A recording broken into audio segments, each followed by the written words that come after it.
মুহাম্মাদুর রাসূলুল্লাহ। আসসালামু আলাইকুম। কোরআনের জন্য মাদ্রাসার জন্য যা করে যাচ্ছেন আল্লাহ তাকে আমাদের প্রিয় নেতা বাংলাদেশি জাতীয়তাবাদের প্রবক্তা শহীদ রাষ্ট্রপতি জিয়াউর রহমানের গতকাল মৃত্যুবার্ষিকী ছিল, পরশুদিন 30শে মে।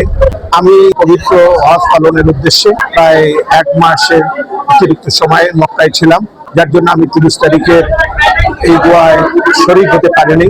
সেই কারণে আজকে আমার এখানে আমরা আমাদের বিএনপি এবং সকল অঙ্গদল সহ আমাদের সকল নেতৃবৃন্দকে নিয়ে আমরা শহীদ রাষ্ট্রপতি জিয়াউর রহমানের রুহের মাগফিরাত কামনা এবং আমাদের প্রিয় দেশনেত্রী বেগম খালেদা জিয়ার রুহের মাগফিরাত কামনার জন্য এই আজকের এই আয়োজন।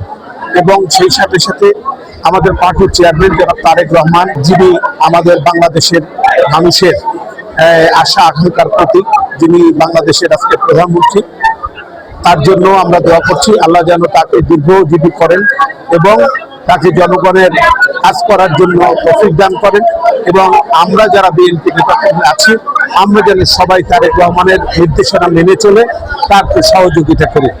ইনশাআল্লাহ সবকিছু মিলে আজকের আমাদের এই দোয়া অনুষ্ঠান এবং আমাদের সকল নেতাকর্মী এখানে উপস্থিত হয়েছে।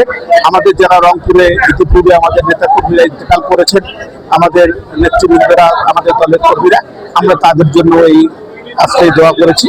সবাই একই সাথে, আমি যেহেতু হজ করে আসছি, সবাই আমার সাথে দেখা করার জন্য আসছে, সেখানে সাক্ষাৎ করার জন্য সবাই মিলে আজকের আমাদের এই দোয়ার অনুষ্ঠান সবার উপস্থিতিতে আমাদের সুন্দর এবং সফল করে আমরা সম্পন্ন করলাম।